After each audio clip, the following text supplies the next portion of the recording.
Salut à tous et bienvenue sur la chaîne.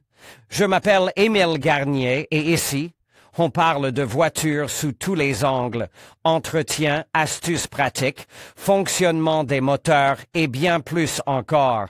Si vous voulez mieux comprendre votre véhicule et éviter les erreurs coûteuses, vous êtes au bon endroit. Pensez à mettre un j'aime, à vous abonner à la chaîne et à regarder la vidéo jusqu'à la fin. Vous y trouverez des infos vraiment utiles. Les statistiques des 5 premiers mois de l'année 2022 ont été annoncées lors du forum annuel organisé par l'agence d'analyse Autostat. Selon ces statistiques, 1,82 million de voitures kilométrées ont été vendues en Russie, soit 19,6% de moins qu'à la même période l'année dernière. De plus, seul un cinquième de ces voitures ont moins de 7 ans. Le segment de masse, dans lequel Lada, Toyota et Hyundai sont les leaders, est celui qui a connu le plus fort déclin sur le marché des voitures d'occasion. La situation est légèrement meilleure dans le segment premium, la baisse n'est que de 13,9%.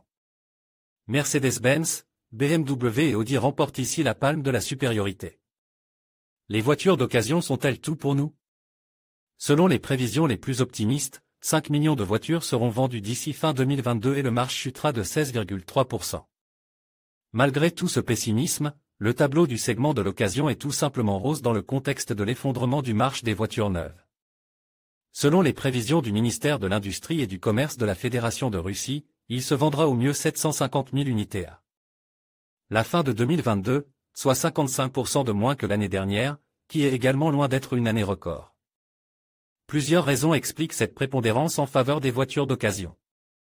Il y a bien sûr l'exode massif des marques étrangères de Russie et la perturbation des chaînes logistiques. Mais la raison principale reste la hausse des prix des voitures neuves, causée par les deux problèmes précédents. Une enquête menée par l'agence Autostat en collaboration avec Mail. RUA montre que la majorité des acheteurs potentiels considèrent que la hausse des prix des voitures neuves est si forte qu'elles sont devenues inabordables.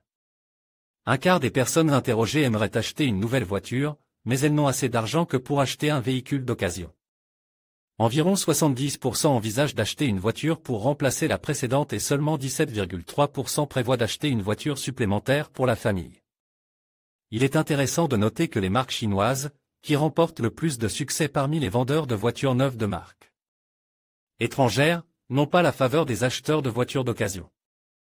La moitié des personnes interrogées préféreraient ne pas considérer une voiture de l'Empire céleste avec du kilométrage, et 20,4% sont catégoriquement contre les marques chinoises.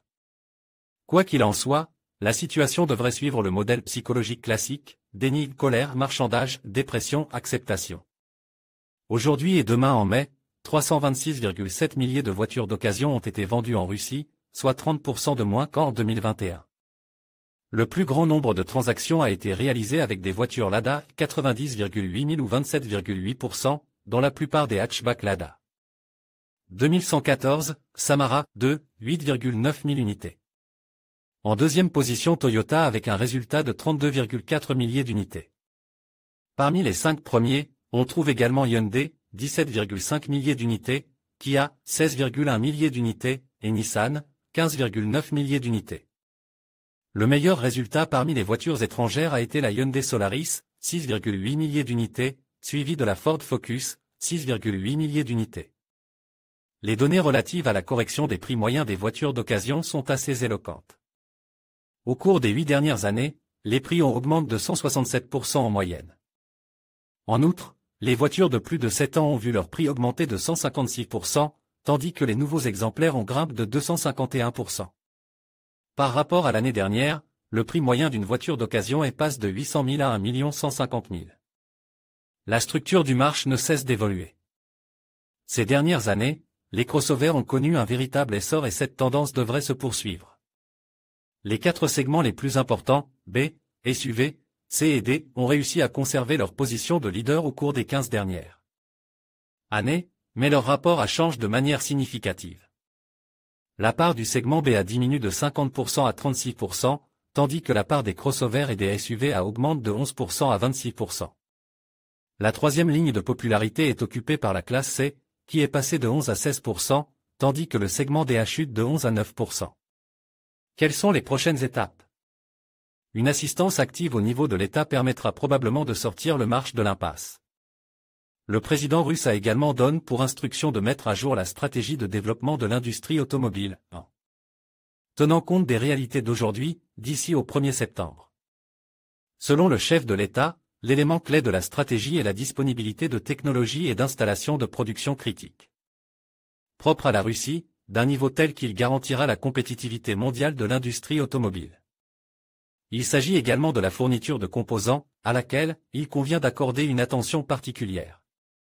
Lors de la réunion sur le développement de l'industrie automobile, le président a chargé le chef du ministère de l'Industrie et du Commerce, Denis Manturov, de surveiller la situation des prix des voitures particulières qui, selon lui, devraient être à juste suite au renforcement du rouble et à la baisse des prix des métaux.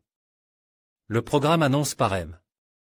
Manturov pour soutenir la demande de voitures devrait également y contribuer.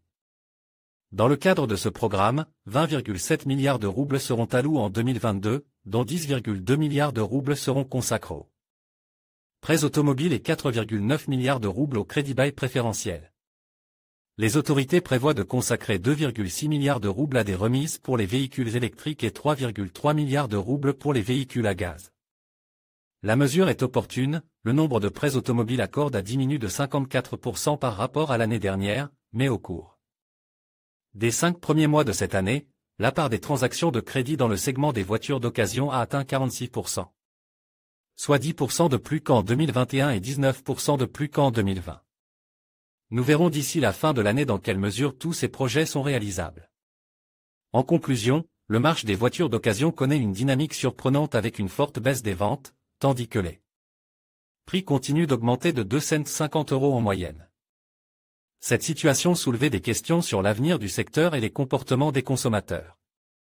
Il sera intéressant de suivre l'évolution de ce marché dans les mois à venir et d'analyser les facteurs qui influencent ces tendances. Merci de votre attention et à bientôt pour de nouvelles analyses.